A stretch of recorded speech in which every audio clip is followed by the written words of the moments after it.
ਬਿਸਮਿਲ੍ਲਾਹਿਰ ਰਹਿਮਾਨਿਰ ਰਹੀਮ। ਸੱਜਣੋ ਤੇ ਮਿੱਤਰੋ, ਮੈਂ ਜ਼ਹੂਰ ਦੇ ਜਨਮ ਗਾਲ ਨਹੀਂ ਕੱਢਾਂਗਾ ਕਿਉਂ ਜੀ ਮੇਰੇ ਕੋਲ ਦਲੀਲਾਂ ਹਨ, ਮੇਰੇ ਕੋਲ ਤਾਰੀਖੀ ਹਵਾਲੇ ਨੇ, ਮੇਰੇ ਕੋਲ ਪੰਜਾਬ ਦੀ ਸੱਚਾਈ ਤੇ ਅਜ਼ਮਤ ਹੈ। ਮੈਂ ਆਪਣੀ ਗੱਲ ਝੂਠ ਦੀ ਬੁਨਿਆਦ 'ਤੇ ਨਹੀਂ ਕਰਦਾ। ਮੈਂ ਜਦ ਵੀ ਕੋਈ ਗੱਲ ਕਰਦਾ ਹਾਂ ਪੂਰੀ ਦਲੀਲ ਨਾਲ ਕਰਦਾ ਹਾਂ।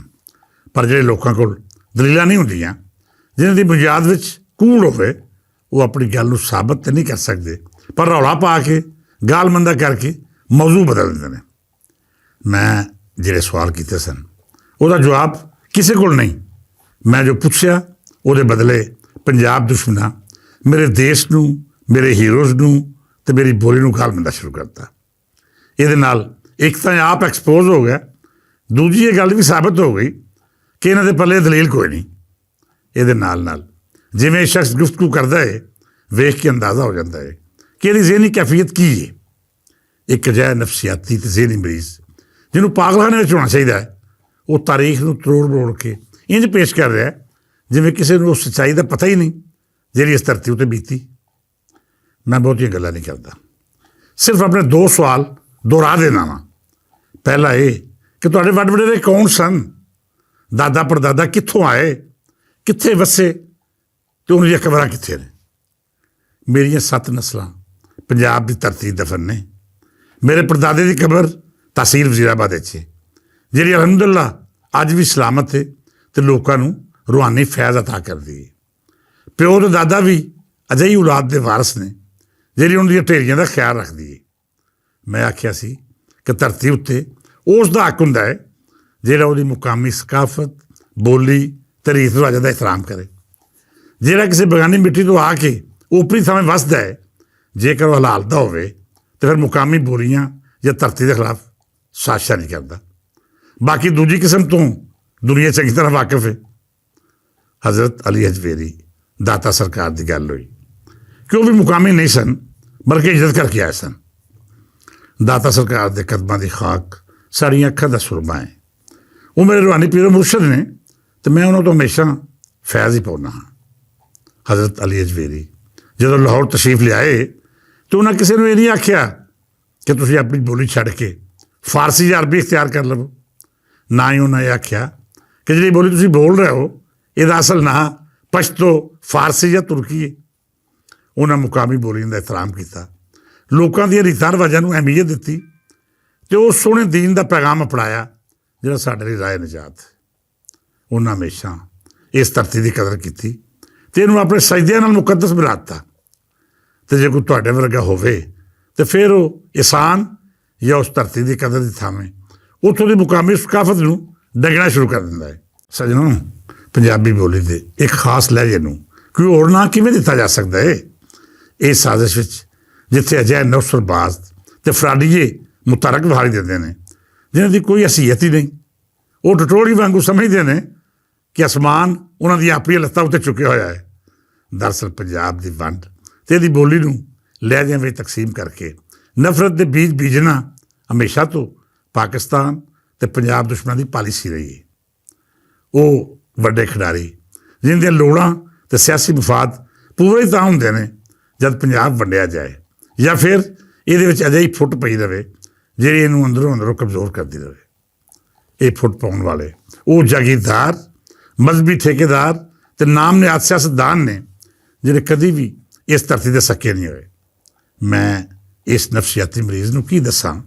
ਇਹ ਤਾਂ ਬਹੁਤ ਛੋਟਾ ਜਿਹਾ ਮੋਹਰਾ ਹੈ, ਜਾਂ ਫਿਰ ਮੋਹਰੇ ਤੋਂ ਵੀ ਅਗਾਂਹ ਉਹ ਬਾਂਦਰ ਹੈ ਜਿਹੜਾ ਬਸ ਕਿਸੇ ਦੀ ਡੁਗਡੁਗੀ ਉੱਤੇ ਨੱਚ ਨੱਚ ਕੇ ਬੇਹਾਲ ਹੋ ਰਿਹਾ ਹੈ। ਇਹਨੂੰ ਇਹ ਵੀ ਨਹੀਂ ਪਤਾ ਕਿ ਇਹ ਜੇ ਸਾਜ਼ਿਸ਼ ਦਾ ਹਿੱਸਾ ਬਣ ਰਿਹਾ ਹੈ, ਉਹਦਾ ਤਾਲੁਕ ਨਾ ਕਿਸੇ ਨਜ਼ਰੀਏ ਨਾਲ ਅਤੇ ਨਾ ਹੀ ਇਨਕਲਾਬੀ ਸੋਚ ਨਾਲ ਜੁੜਿਆ ਹੈ। ਇਹ ਸਾਜ਼ਿਸ਼ ਦਾ ਮਕਸਦ ਸਿਰਫ ਔਰ ਸਿਰਫ ਪਾਕਿਸਤਾਨ ਦੁਸ਼ਮਣ ਏਜੰਸੀਆਂ ਨੂੰ ਫਾਇਦਾ ਪਹੁੰਚਾਉਣਾ ਹੈ। ਬਹਰਹਾਲ ਇਹੋ ਜਿਹੀਆਂ ਕਈ ਝੂਠਾਂ ਤਾਰੀਖ ਦੇ ਕੂੜੇਦਾਨ ਵਿੱਚ ਬੋ ਮਾਰ ਰਹੀਆਂ ਨੇ। ਨਾ ਇਹਨਾਂ ਦੀ ਕੋਈ ਹੈਸੀਅਤ, ਨਾ ਔਕਾਤ, ਬਸ ਆਪਣੇ ਅੰਦਰ ਦਾ ਗੰਦ ਜ਼ਬਾਨ ਰਾਹੀਂ ਬਾਹਰ ਕੱਢ ਕੇ ਲੋਕਾਂ ਦੀ ਇਹ ਗਲਤਫਹਿਮੀ ਦੂਰ ਕਰ ਰਹੇ ਨੇ ਕਿ ਜਿਵੇਂ ਹੁਣ ਇਹਨਾਂ ਦੇ ਨਫਸੀਆਤੀ ਮਰਜ਼ਾਂ ਦਾ ਇਲਾਜ ਹੋ ਸਕਦਾ ਹੈ।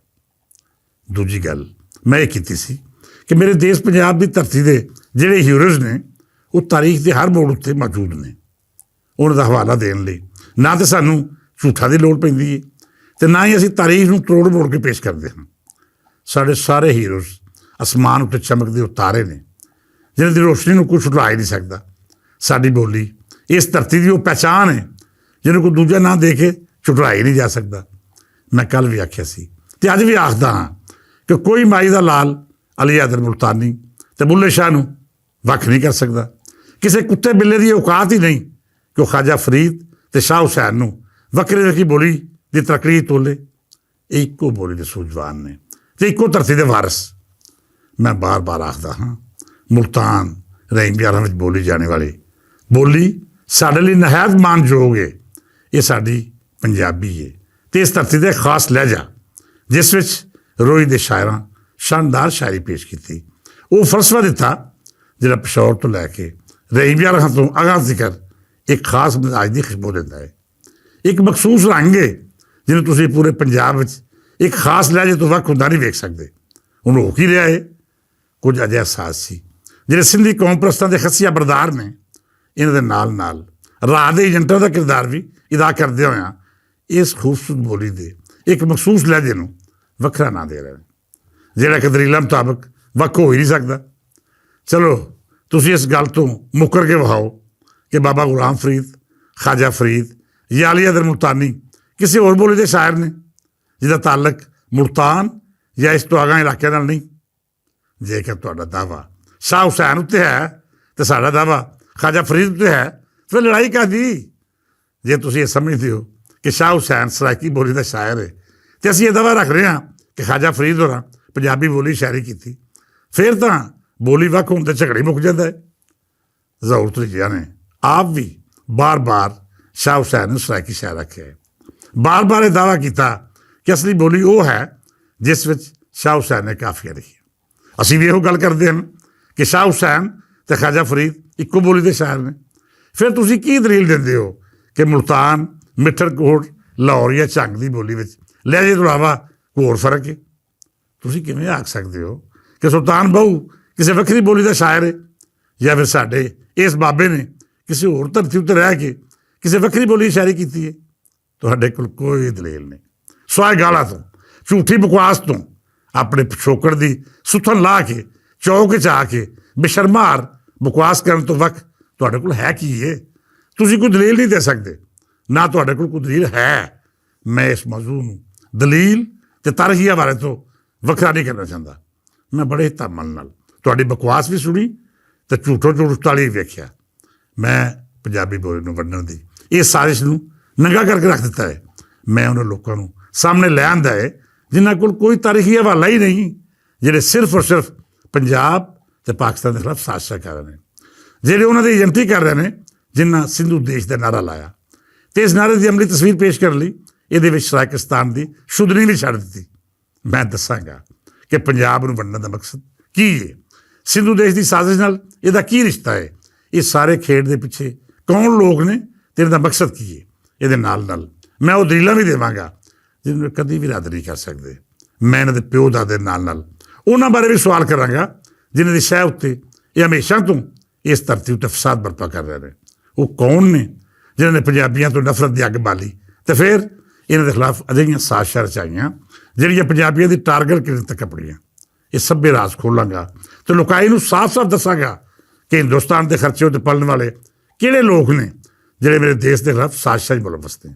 ਬਹਰਹਾਲ ਆਦਲੀ ਨਹੀਂ, ਮੇਰੀ ਗੁਫ਼ਤਗੂ ਵਿੱਚ ਕੋਈ ਗਾਲ ਨਹੀਂ, ਕੋਈ ਮੰਦਾ ਨਹੀਂ, ਸਿਰਫ ਔਰ ਸਿਰਫ ਦਲੀਲਾਂ ਦੀ ਬੁਨਿਆਦ 'ਤੇ ਖੜੇ ਸਵਾਲਾਤ ਨੇ ਜਿਹੜੇ ਇਹਨੂੰ ਚੈਲੰਜ ਕਰ ਰਹੇ ਨੇ। ਇਹਨਾਂ ਸਵਾਲਾਂ ਦਾ ਜਵਾਬ ਨਾ ਦੇ ਕੱਲ੍ਹ ਦੇ ਸਕੇ ਅਤੇ ਨਾ ਇਹ ਕਦੀ ਵੀ ਦੇ ਸਕਦੇ ਨੇ। ਇਸ ਦੁਆ ਨਾਲ ਇਜਾਜ਼ਤ ਦਿਓ ਕਿ ਵਸਦਾ ਰਹੇ ਮੇਰਾ ਦੇਸ਼ ਪੰਜਾਬ, ਵਸੇ ਸਿਆਲਕੋਟ, ਜੰਮੂ, ਪਿਸ਼ੌਰ ਅਤੇ ਮੇਰਾ ਸੋਹਣਾ ਮੁਲਤਾਨ। ਫਿਰ ਮਿਲਾਂਗੇ। ਰੱਬ ਰੱਖਾ।